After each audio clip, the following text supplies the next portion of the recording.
Dar inicio.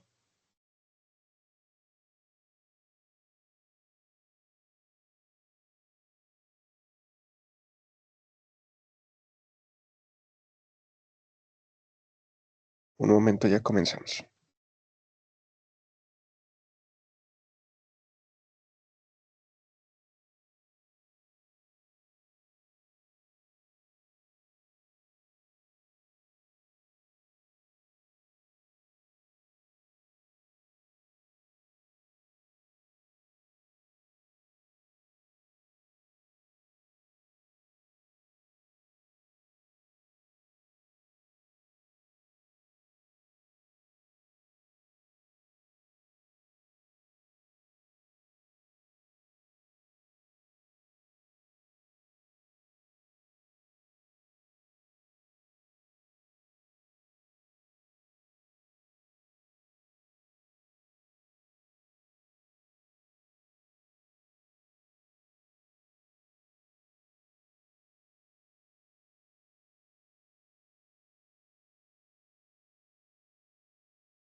Listo, chicos, vamos a dar inicio entonces.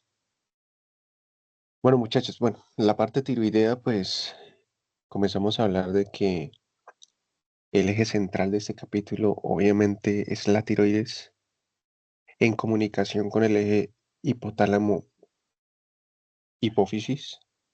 Renzo, ¿tiene alguna duda? ¿Tiene la mano levantada? Perdón, profesor, me quedo. Ah, bueno.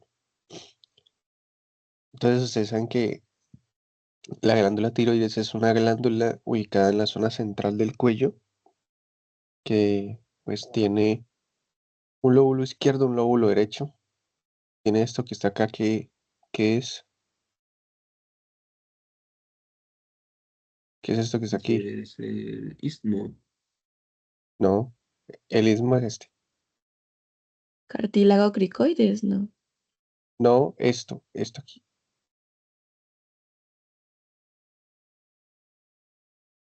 Ah, el tercer lóbulo.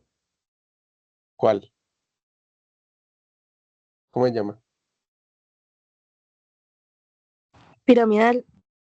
Ajá. Sí, que pues no necesariamente tiene que estar presente, ¿no? Puede tener cierta inconsistencia en la población.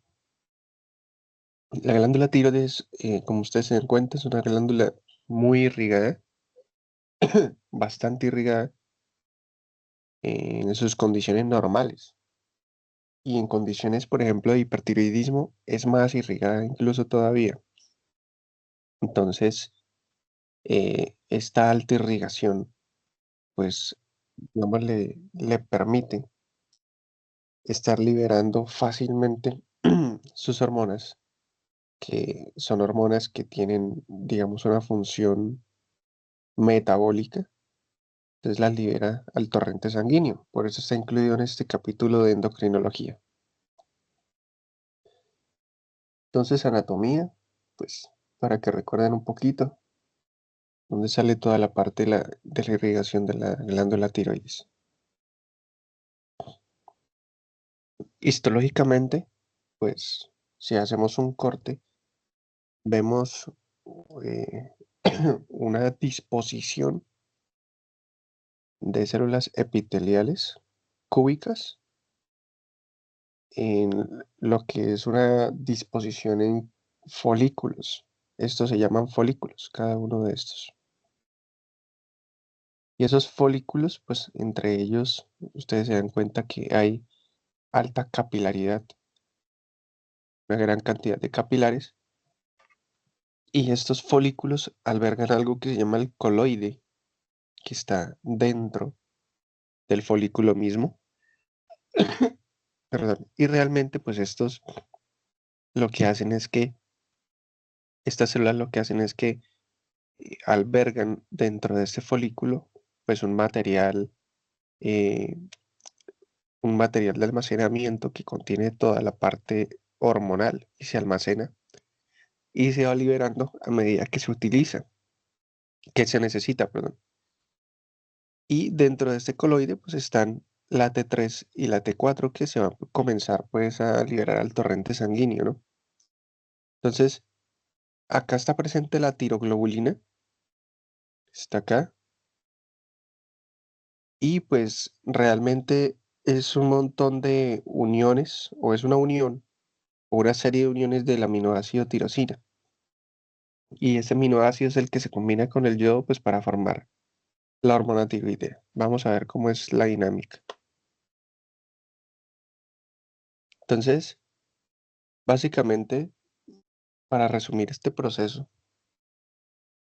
tenemos pues la célula del folículo. Esta célula pues tiene que captar yodo para, porque sabemos que el yodo es muy importante en la formación de la hormona tiroidea, como lo es, por ejemplo, la hemoglobina, en la hemoglobina lo es el hierro. Entonces, mediante un transportador que es el NIS, transporta yodo y sodio. Eh, esto pues es un transporte activo secundario, como ustedes se dan cuenta, ¿sí?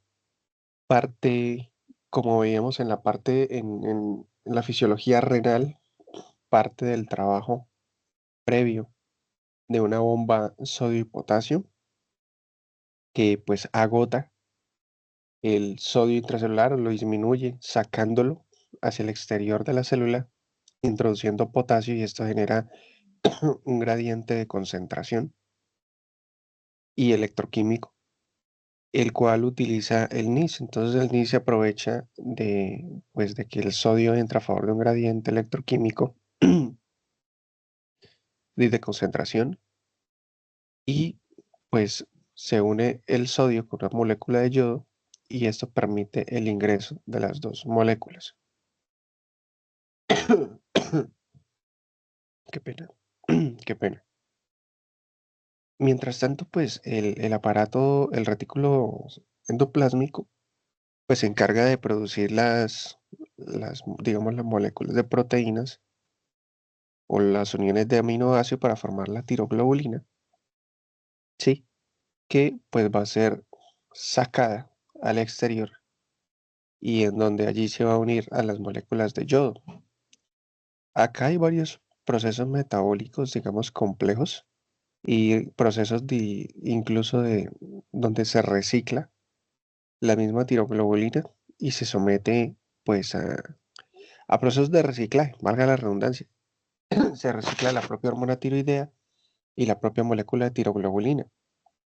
Lo que quiero que tengan presente simplemente es que en la zona de donde vamos a secretar el folículo, donde va a estar el folículo, perdón, que vamos a secretar la hormona tiroidea, o que va a estar almacenada allí mejor, pues se une la tiroglobulina y el yodo. Y tenemos lo siguiente. Entonces, este es el aminoácido tirosina, muchachos. Si ustedes se dan cuenta, pues la estructura.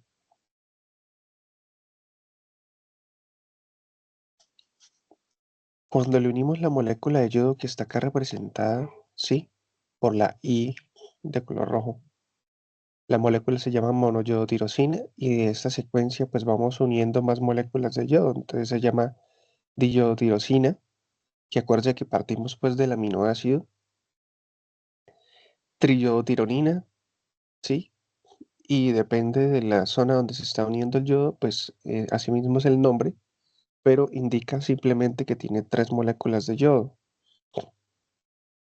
Para nosotros lo más importante va a ser esto que está acá, que es la triyodotironina y la tiroxina, que eso es lo que ustedes han visto que nosotros pedimos en los paraclínicos cuando solicitamos la T3 y la T4 libre. Es eso lo que nosotros estamos solicitando. Nosotros normalmente no pedimos diyodotirosina ni monoyodotirosina, porque son estadios como intermedios, no son estadios finales. Entonces, pues básicamente la molécula de tiroglobulina, muchachos, es muchos aminoácidos de tirosina juntos, pegados, formando grandes cadenas. Y a ese aminoácido tirosina, pues se le van pegando en diferentes momentos moléculas de yodo. Entonces, pues aproximadamente el 93% de las hormonas secretadas, pues corresponden a tirosina y solamente un 7% pues corresponde a triyodotironina. Entonces, como ustedes se están dando cuenta, la dinámica tiroidea estamos manejando solamente T3 y T4, pero una se secreta en muchísima mayor cantidad que la otra. La hormona que emplean los tejidos, o sea, la hormona que finalmente van a reconocer los tejidos es la triyodotironina, o sea, la que tiene tres moléculas de yodo. Y esta se une eh, a proteínas, pues se unen para el transporte de proteínas plasmáticas, que son pues esas proteínas llevadas o circulan por el torrente sanguíneo y van liberando las hormonas, digamos, en, en, digamos, en cantidades muy pequeñas, ¿sí? A medida que el metabolismo lo requiere. Se liberan en cantidades pequeñas porque la hormona tiroidea tiene un poder de acción bastante grande. Entonces se liberan de manera muy lenta.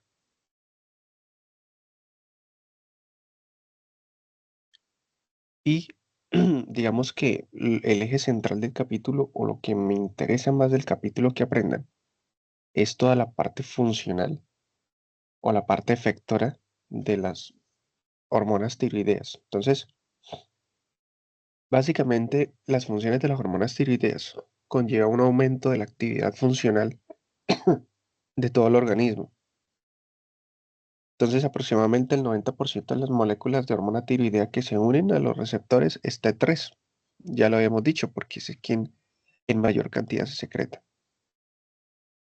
Y la mayoría de todos los efectos de la hormona tiroidea se explican gracias a la transcripción de genes. O sea, la hormona tiroidea, al ser una hormona peptídica, pues no atraviesa fácilmente la membrana celular, no lo puede hacer. Entonces necesita un receptor específico.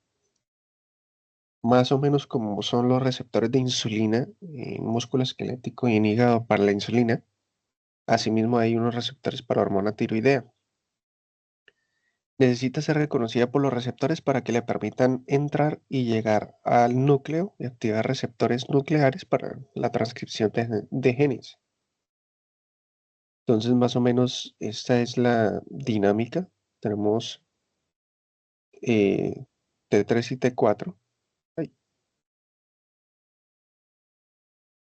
T3 y T4, que finalmente para la parte efectora nuclear, pues se requiere el T3.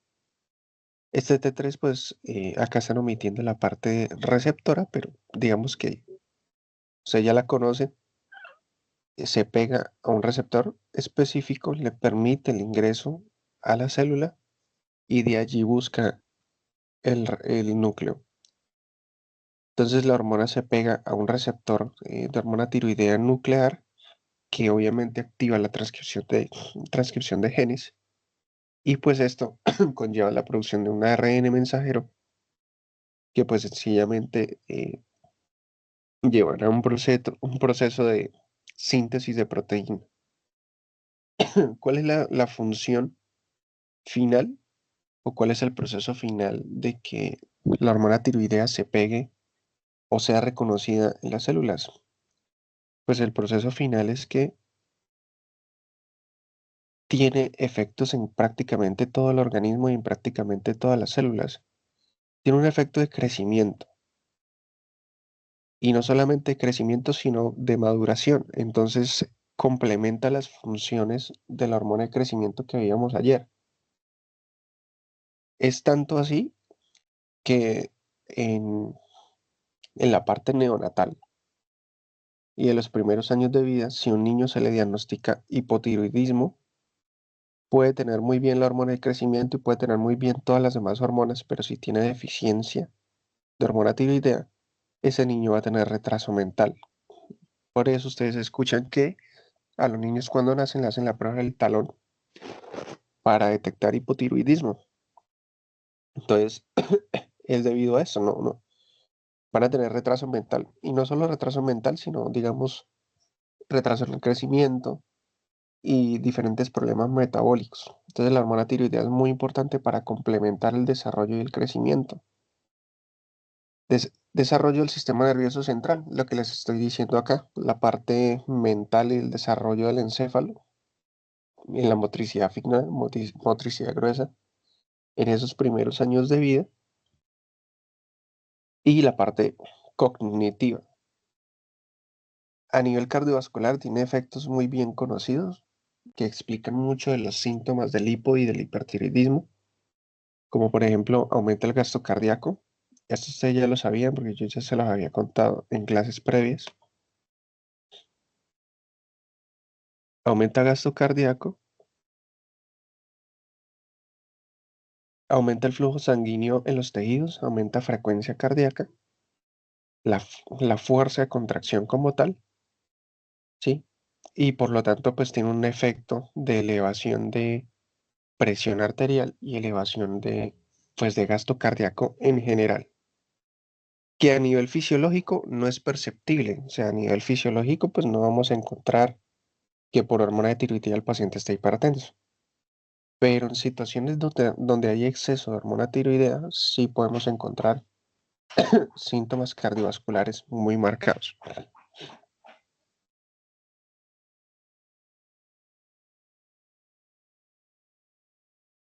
Ahora, efecto metabólico. Entonces tiene un efecto metabólico y digamos que la hormona tiroidea, digamos, los efectos finales son más que todo metabólicos.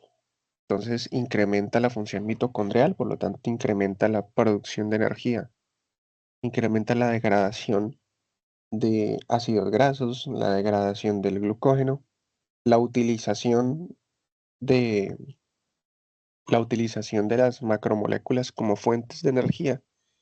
Entonces, eh, vamos a tener que cuando hay exceso de hormona tiroidea, los pacientes incluso pierden peso muy rápido. Aumento de la función de la bomba sodio y potasio y esto nos va a dar un signo muy específico, aumento del consumo de oxígeno porque está en producción de mayor cantidad de energía. Incrementa la absorción de glucosa, pero así como incrementa la absorción de glucosa, pues incrementa la glucogenólisis, también procesos de gluconeogénesis para sustentar los procesos metabólicos y la producción de energía, lipólisis y la síntesis de proteínas.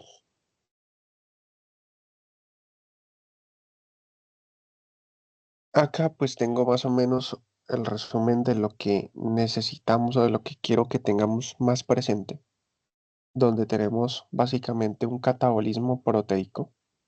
Entonces la hormona tiroidea promueve síntesis de proteínas, pero al mismo tiempo promueve la degradación de componentes celulares para la utilización de energía, tanto así que, pues, como les comento, en situaciones de exceso de hormona tiroidea, tenemos básicamente un catabolismo proteico, uso del músculo y uso de las fibras musculares como fuente de energía, aumento de la actividad de todas las demás glándulas endocrinas, el aumento de la actividad mitocondrial, esto conlleva, obviamente, en los tejidos unos unas respuestas o unos cambios muy específicos. Si usted tiene aumento de la actividad mitocondrial de los tejidos, tiene aumento del consumo de oxígeno.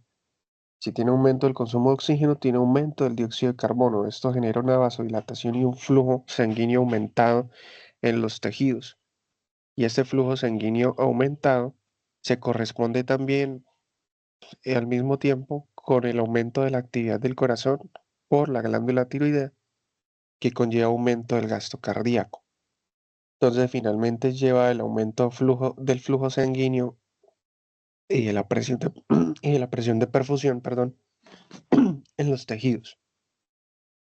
Aumento de la bomba sodio y potasio, pues ustedes van a tener que, yo les había contado que la actividad de la bomba sodio y potasio explica en mayor parte nuestra temperatura corporal basal. Entonces, eh, si tenemos un incremento de la actividad de la bomba sodio y potasio, tenemos mayor gasto energético, mayor rotura de enlaces de adenosín trifosfato. Esto genera calor. Entonces, cuando hay exceso de hormona tiroidea, tenemos que el paciente tiene un incremento de la temperatura basal y tiene muy poca tolerancia al calor.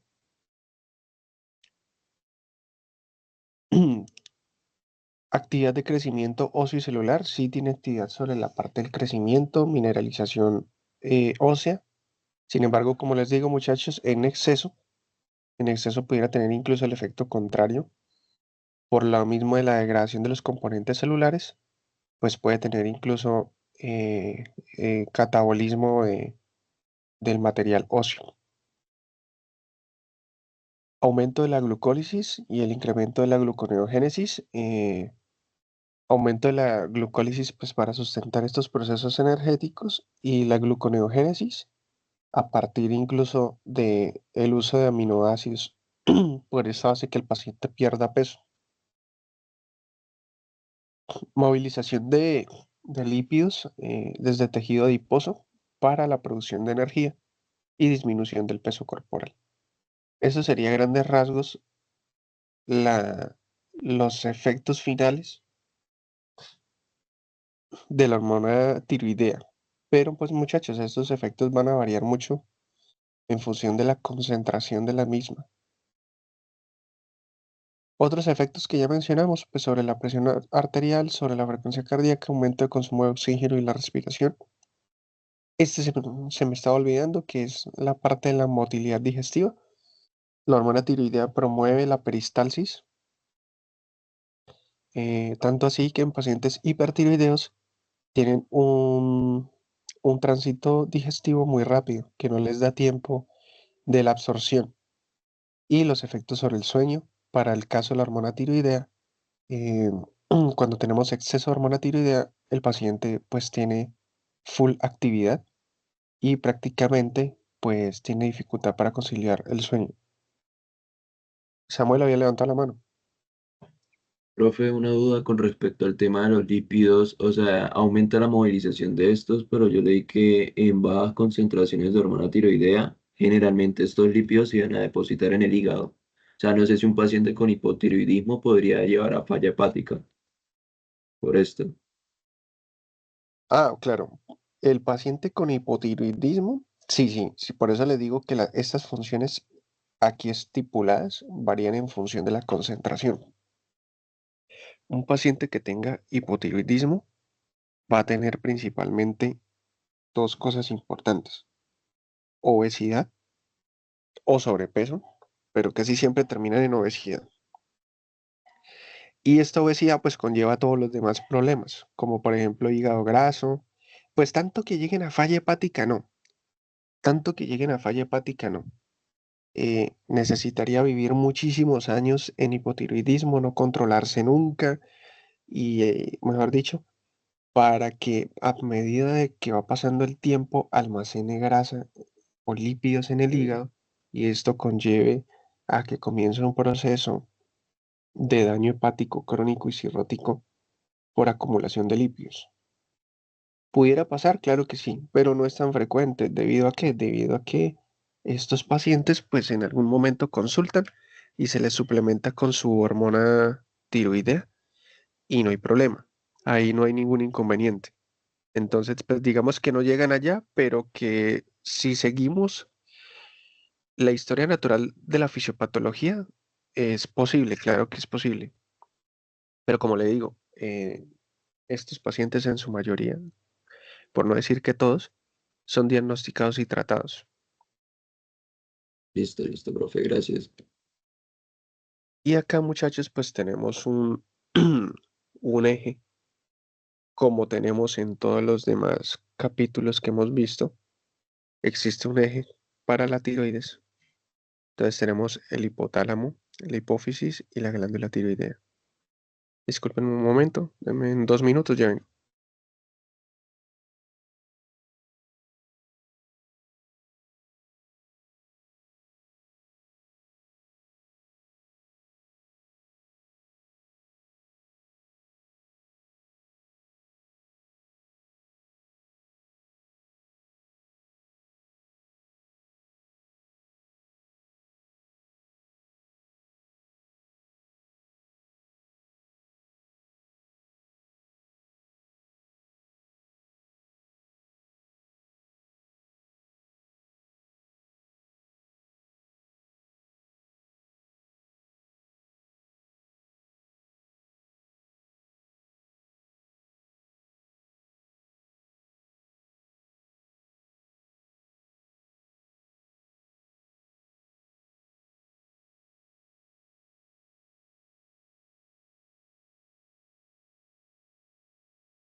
Listo, muchachos, qué pena.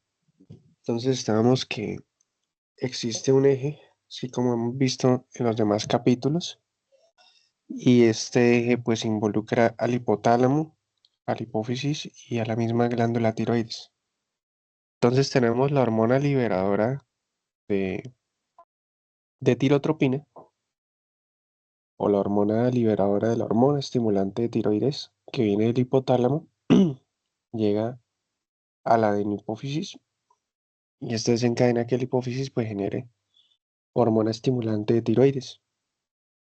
Esta hormona estimulante de tiroides, pues básicamente su función es netamente efectora, estimulante, valga la redundancia, para que la tiroides produzca T3 y T4, que son las hormonas finales de este eje.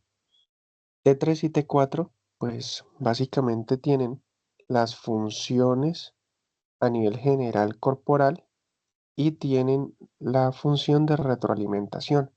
Cuando hay elevación de T3 y T4, pues estos niveles inciden sobre la hipófisis y el hipotálamo para regular a la baja o negativamente o una contrarregulación de la producción de TSH y de la hormona liberadora de estimulante de tiroides.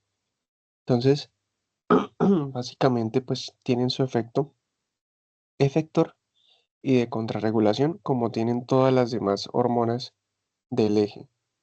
Acá hay algo importante que, al igual que en los demás capítulos, podemos usarlo para la parte del diagnóstico. Entonces, si ustedes tienen, por ejemplo, elevación de hormona tiroidea, ustedes piden un perfil tiroideo. Y el perfil tiroideo siempre se compone de T3 y T4 y de TSH. Esos son los que pedimos. Normalmente no pedimos esto, les pedimos esto. Y ustedes encuentran T3 y T4 elevadas con TSH suprimida, suprimida. O sea que los niveles están bajos, muy bajos. Entonces, ¿ustedes qué diagnóstico emitirían? Pues está normal, ¿no? Diga, las hormonas T3 y T4 están por elevadas, están por encima de la normalidad. ¿En dónde está el problema? En la tiroides, ¿no? La tiroides. Exactamente, el problema está en la tiroides. Entonces, generalmente puede ser un nódulo tiroideo, un cáncer de tiroides, ¿sí? Algún tipo de hipertiroidismo por una tiroiditis, por ejemplo. Entonces, libera hormonas, gran cantidad de hormonas T3 y T4. Estas causan sintomatología de hipertiroidismo, pero al mismo tiempo, pues está regulando a la baja la TSH. Entonces, ahí con eso entendemos que el problema no está en la hipófisis, sino está en la tiroides. Caso contrario, que tengamos T3 y T4 elevadas y TSH elevada. Ahí donde estaría el problema. En la hipófisis. Entonces tendríamos que la T3 y la T4 están elevadas, pero no porque la tiroides esté escapando del eje regulatorio, sino porque la tiroides está siendo estimulada para producir estas hormonas por parte de la hipófisis, y es la hipófisis quien está produciendo una cantidad exagerada de hormona estimulante de tiroides. Causas, volvemos a lo mismo, algún tumor hipofisiario, que casi siempre para esos casos de hipófisis es lo más común, es lo más común. Es válido también para el hipotiroidismo. Si ustedes encuentran TSH elevada, T3 y T4 disminuida, pues el problema es de tiroides, porque usted está produciendo la TSH está llegando a la tiroides, pero la tiroides no está produciendo la hormona como debería. Causas de esto: la deficiencia de yodo, que hace muchos años en Colombia era muy frecuente. era demasiado frecuente, ya desde hace muchas generaciones para acá, no porque la sal de cocina que usamos está yodada. Entonces ahí nos suplementamos en el yodo cada vez que utilizamos la sal de cocina y como ustedes se dan cuenta, la hormona tiroidea se acumula en los folículos. Entonces es muy raro que nosotros entremos en una deficiencia de yodo de un día para otro. Generalmente tenemos reservas. Cuánta cantidad de yodo consumimos, la tiroides se lo va acumulando y lo va ingresando allá a los folículos. Entonces, pues prácticamente muy poco yodo de la dieta que consumimos se pierde realmente. Acá, pues eso sería un hipotiroidismo por una deficiencia tiroidea. Como le digo, puede ser por una deficiencia de yodo. Lo más común hoy en día es autoinmuni- autoinmunidad. Entonces, anticuerpos que van destruyendo la glándula tiroides y el paciente pues básicamente se queda sin glándula, sin tejido, sin tejido funcional. Caso contrario que podemos tener, entonces tenemos baja hormona tiroidea y baja cantidad de TSH. En este caso, pues podemos suponer que la baja liberación de hormona tiroidea es secundaria a una disminución de la producción de TSH. Ahí estaríamos hablando de un mal funcionamiento de la hipófisis. Causas, también un tumor, que él decía, puede ser un tumor que no es diferenciado, sino un tumor de crecimiento, ¿sí? Indiferenciado que destruye todas las demás células y puede dañar las células tirotropas que producen la TSH. Eh, Hay un síndrome que no sé si lo han escuchado que se llama síndrome de Sheehan. No sé si lo han escuchado. Samuel, señor, tiene la mano levantada. Profe, una pregunta con respecto a la deficiencia de yodo. Yo había leído que, o sea, la monoyodotirosina y la diyodotirosina como que se reciclaban en el interior de la célula para volver a utilizar ese yodo. Eso, o sea, si se bloquea este proceso, eso podría llevar también a una deficiencia de yodo. Normalmente es muy raro que ese proceso se bloquee, porque básicamente la célula para hacer ese reciclaje lo que ella hace es lo siguiente. Coge y por pinocitosis, ustedes saben, pinocitosis coge y engloba, pinocitosis es englobar algún material extracelular y engullirlo. Entonces básicamente ya coge y como que engloba goticas de coloide y lo introduce otra vez hacia la célula y ese coloide coge y lo degrada. Y entonces al degradar el coloide, el resultado van a ser algunas moléculas de triyodotironina, otras serán de tiroxina, pero muchas van a ser de monoyodotirosina y de diyodotirosina porque la degradan, básicamente corta la molécula de tiroglobulina, empieza a cortarla en diferentes partes. Entonces va a tener muchas moléculas de diyotirosina y monoyotirosina que las une nuevamente a alguna molécula de tiroglobulina o de plano les quitas la molécula de yodo y vuelve y la secreta nuevamente.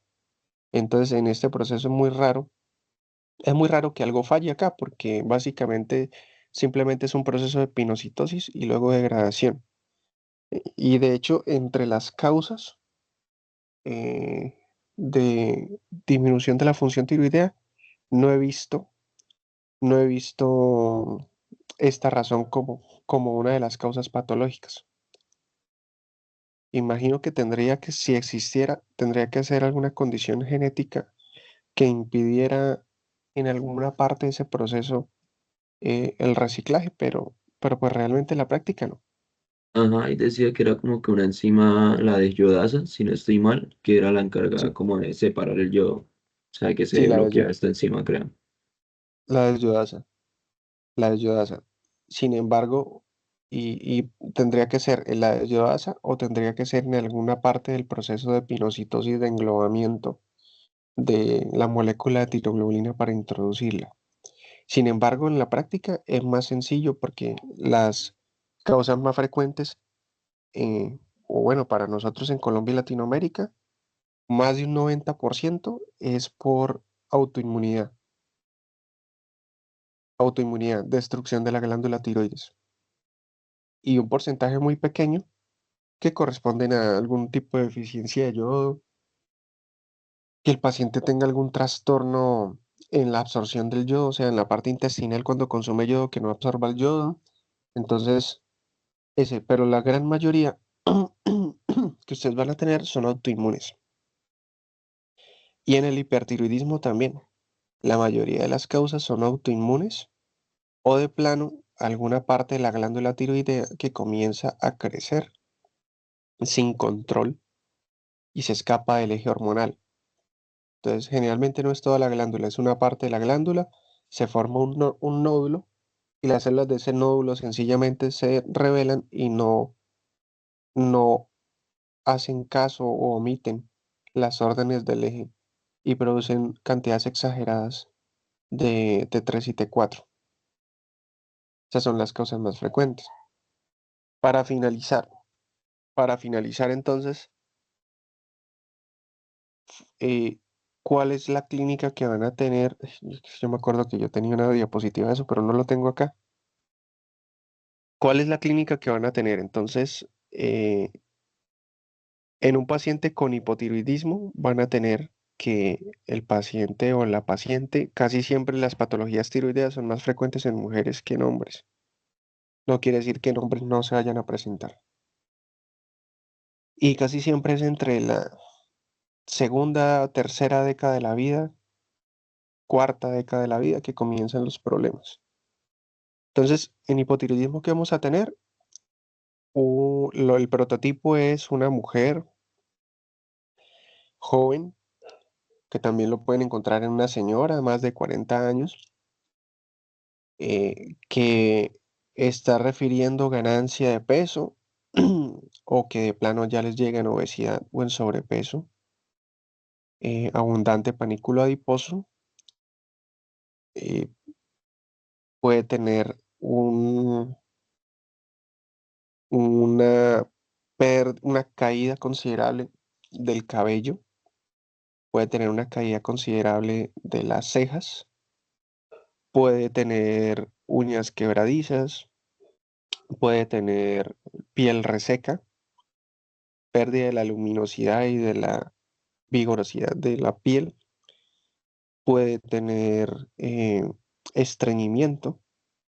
Y de hecho las causas que más la van a motivar a consultar es eso, la, la dificultad para perder peso y el estreñimiento. Puede tener también cambios en el estado de ánimo, una tendencia más bien a la depresión, eh, hipoactividad, se siente cansada y puede tener, ¿qué? Puede estar asténica dinámica, o sea, no quiere hacer nada, quiere estar en la cama todo el día, sueño constante, mucho sueño. Esos son como los síntomas clásicos de hormona tiroidea. Ahora, si nos vamos a los paraclínicos, fuera del perfil tiroideo, vamos a encontrar elevación de los ácidos grasos. Podemos encontrar también incluso con el tiempo, si esto persiste, insulinoresistencia. ¿Por qué insulinoresistencia? ¿Quién me dice?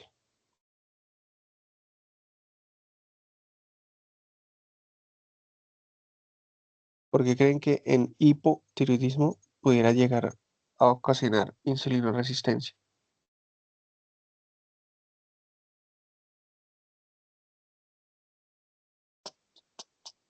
Porque las hormonas tiroideas también tienen como esta captación, o bueno, como para, o sea, al aumentar todo el metabolismo también aumentaba lo de la captación de insulina, si no estoy mal. Captación de, bueno, sí, o sea, no, la hormona tiroidea no tiene un efecto directo sobre la insulina, pero al aumentar las necesidades y requerimientos metabólicos, pues las células captan más la insulina para la introducción de la glucosa. Pero, ¿por qué el paciente pudiera llegar a insulinoresistencia? Profe, una pregunta no tendría que ver porque las hormonas tiroideas pues a la larga son metabólicas, ¿cierto? Entonces si hay una disminución, disminuye como tal el metabolismo de la persona. entonces las células no trabajarían como de la misma manera porque, o sea, no van a como, por así decirlo, van a responder lento, o sea, sus receptores y demás van a responder lento a captar la insulina, porque pues está como disminuida pues su función. Profe, O Básicamente, además no es eso también porque aumenta la secreción de insulina. aumenta la secreción de insulina. En el hipotiroidismo, No, o sea, las funciones metabólicas normales de las hormonas tiroideas es aumentar la captación de glucosa y aparte de esto, la secreción de insulina. Entonces no sé si sea por los niveles bajos de insulina que se pueden dar en el hipotiroidismo. pues profe, resulta eso no hace referencia al transportador, ella no expresa GLUT también. que la hormona tiroidea, sí, la hormona Sí, la tiroidea hormona. puede expresarlo, sí. Resulta que hay una combinación de factores y es lo siguiente. Lo primero y más importante, tienden a ser pacientes obesos o en sobrepeso, porque las funciones metabólicas catabólicas están disminuidas. Por ejemplo, todo se almacena. Por ejemplo, la glucogenólisis está disminuida, entonces almacena. La glucólisis está disminuida, por lo tanto hay menor producción de energía. Esto conlleva incremento de los niveles de glucosa intracelulares, que también están relacionados con la resistencia a la insulina. Incremento de los ácidos grasos, del almacenamiento de ácidos grasos, hiperglicemia, hiperglicemia, perdón, porque al disminuir el catabolismo de la glucosa y al disminuir la glucólisis misma y al incrementar los niveles de glucosa dentro de la célula, también va a disminuir mucho la captación de glucosa por parte de estas mismas células. No es que no lo vaya a hacer, sí capta glucosa, sino que lo hace más lento, lo que lleva a que el paciente pues mantenga la glucosa por más tiempo en sangre y entonces mantenga niveles de glicemia elevados en sangre. Esto sumado a que la cantidad de ácidos grasos que almacena y la mayor cantidad de ácidos grasos respecto a masa muscular conlleva a que estos ácidos grasos se oxiden, que es uno de los factores importantes para la resistencia a la insulina. Si ustedes se dan cuenta, es una combinación de cosas. Tiene mucho que ver también con la liberación de insulina. Uno va a decir, no, pues no libera insulina porque eh, la insulina dependería también de que haya hormona tiroidea, pero acuérdense que la insulina tiene un estímulo independiente para secretar si son los niveles de glucosa. Se puede tener muy poquita hormona tiroidea, pero usted tiene glucosa en sangre elevada y usted va a disparar sus niveles de insulina.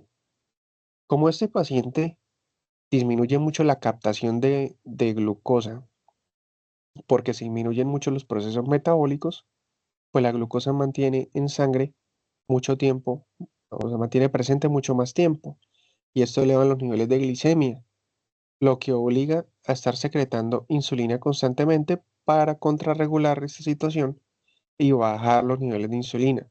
Entonces, lo que les digo es una combinación de factores que lleva a que el paciente, si tiene un hipotiroidismo no controlado, con el tiempo termina siendo resistencia a la insulina. Involucra también el peso y la oxidación de los ácidos grasos. Entonces, acá estos pacientes pues van teniendo riesgo cardiovascular y ustedes de verdad lo van viendo.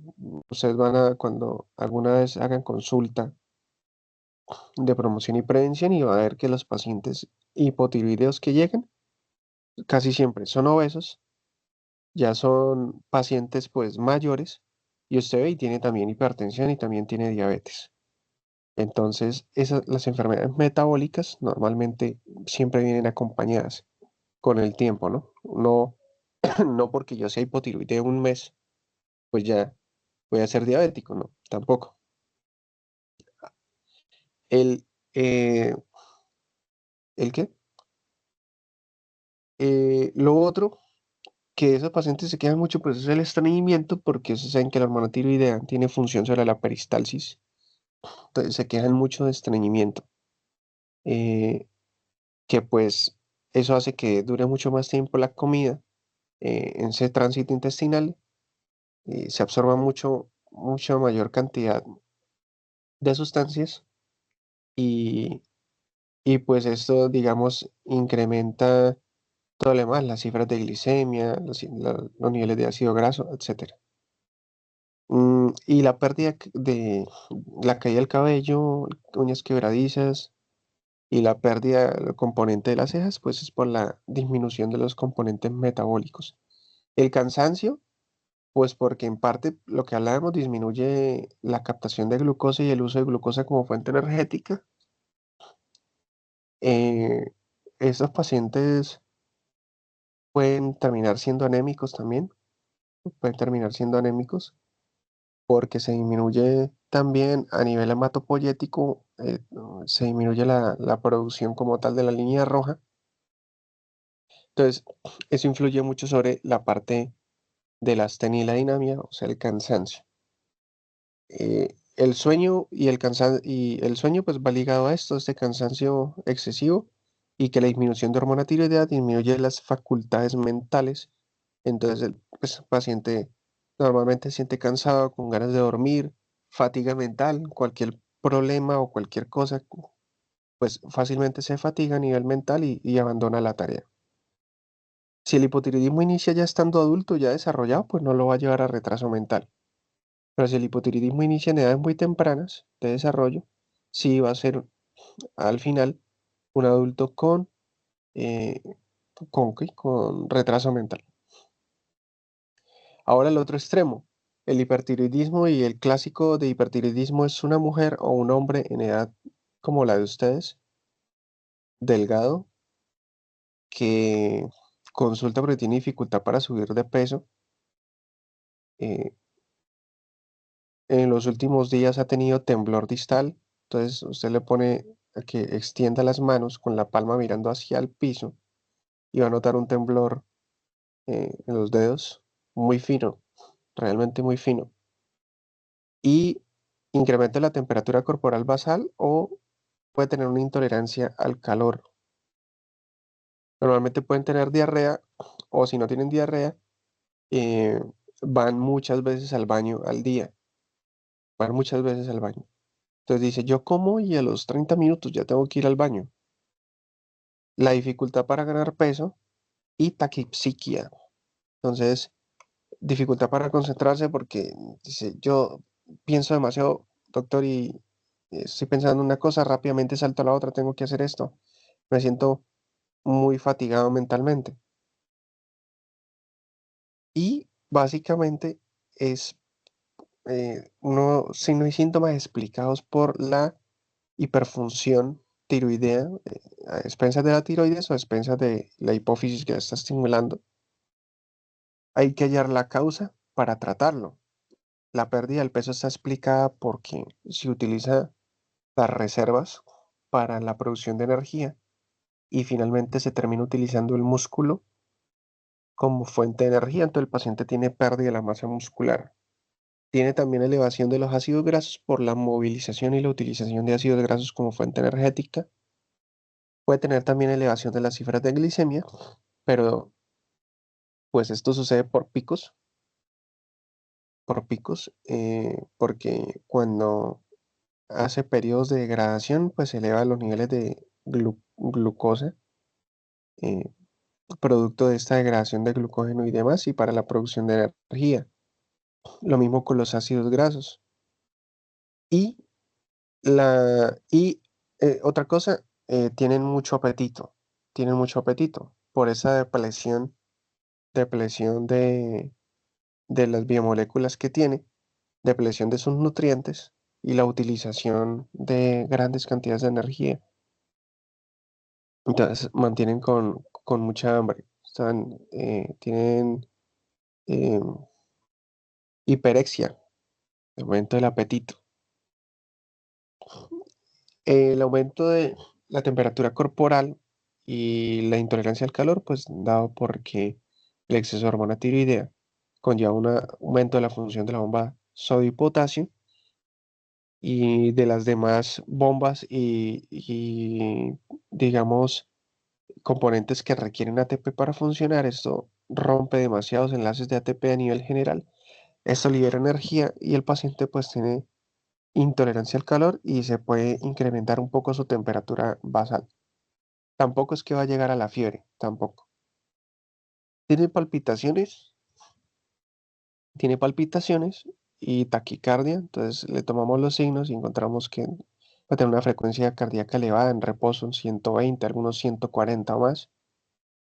Dolor torácico pueden llegar a tener porque el corazón consume más oxígeno del que le está llegando. Si esto se deja así, evoluciona a una tormenta tiroidea, que eh, es, es como hagan de cuenta para la diabetes, la cetoacidosis diabética. Acá es lo mismo para esto. Básicamente se exacerban todos estos efectos. El paciente tiene deshidratación por el incremento exagerado de la temperatura corporal y de la frecuencia respiratoria, diarrea, eh, frecuencia cardíaca tan elevada que puede entrar en una taquicardia supraventricular, incluso hacer un paro cardiorrespiratorio por una falla cardíaca, ¿sí? Debido a que es tan alta la frecuencia cardíaca que no puede bombear sangre de manera adecuada porque no permite la relajación. Esto ocasionaría una hipoperfusión cerebral y miocárdica y el paciente puede hacer un accidente cerebrovascular isquémico o un infarto agudo de miocardio o de plano, como no permite que el corazón se repolarice adecuadamente, un, una arritmia fulminante que pues lleva al paciente a la muerte. Puede tener también alteraciones hidroelectrolíticas y esto pues es fatal. Entonces el paciente hipertiroideo se tiene que tratar a tiempo para que no vaya a llegar a una tormenta tiroidea. Y en el hipotiroidismo también hay agudizaciones. Se llama coma mixedematoso. Entonces, así como el hipertiroidismo tiene su agudización que puede llevar al paciente a una urgencia, el hipotiroidismo también. Y básicamente son exacerbaciones de sus efectos iniciales. Entonces, en el hipertiroidismo ya dijimos que era, y en el hipo, básicamente el paciente se suprimen todas sus funciones metabólicas de manera que incluso su función miocárdica decae, entra en una bradicardia o incluso puede entrar en un paro cardíaco, paro cardiorrespiratorio, disminución de la función del estado de alerta. Entonces el paciente básicamente entra en un coma porque ya metabólicamente su cerebro, sus neuronas dejaron de funcionar y se van apagando y decaen las funciones, muy parecido a lo que sucede en una hipoglicemia grave. Y pues si eso no se revierte, el paciente también muere por la misma caída de sus funciones neuronales y su función cardíaca. Entonces, esos son los efectos, muchachos, esos son los signos y síntomas más comunes de la enfermedad tiroidea, tanto para hipo como para hiper, que quiero que tengan presente. ¿Listo? ¿Queda alguna duda?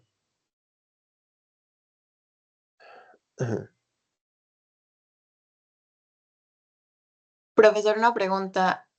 ¿Sería posible que una persona con hipotiroidismo, en lugar de tener tipo bocio, tenga algún agrandamiento en la parte posterior del cuello? Sí, pero ¿te refieres a qué? ¿A hiper? Ah, hipotiroidismo.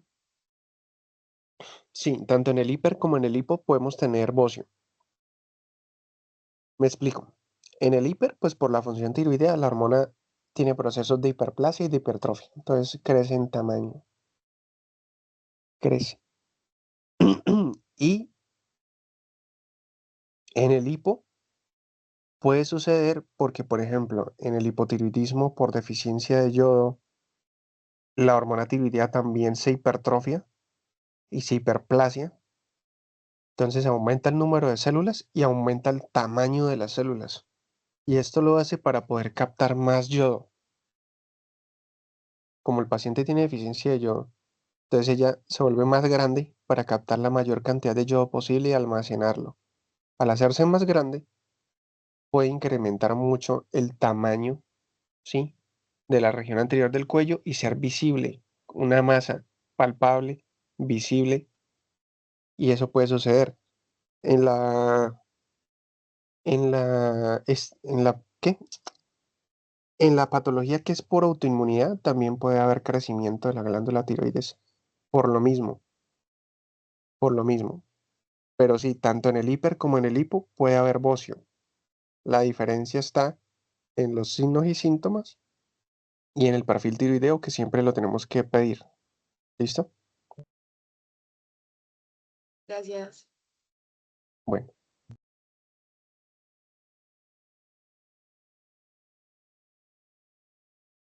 listo muchachos, ¿alguna otra pregunta?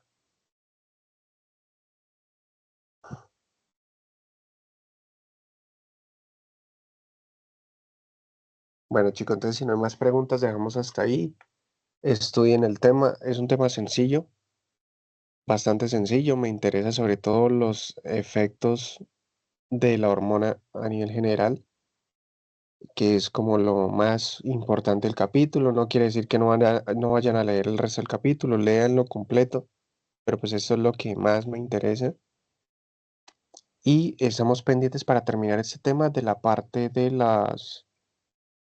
la corteza suprarrenal, que sería para culminar ya esa parte de endocrino, ¿listo? Entonces dejamos hasta ahí, lean el fin de semana, les envío hoy los capítulos que siguen de la otra unidad y vayan adelantando lo del trabajo que quedó para el jueves, no quedó para el viernes. ¿Listo? Bueno, profe. Listo, muchachos, quedamos así entonces. Hasta luego. Hasta luego, profe, profe. gracias. Hasta luego.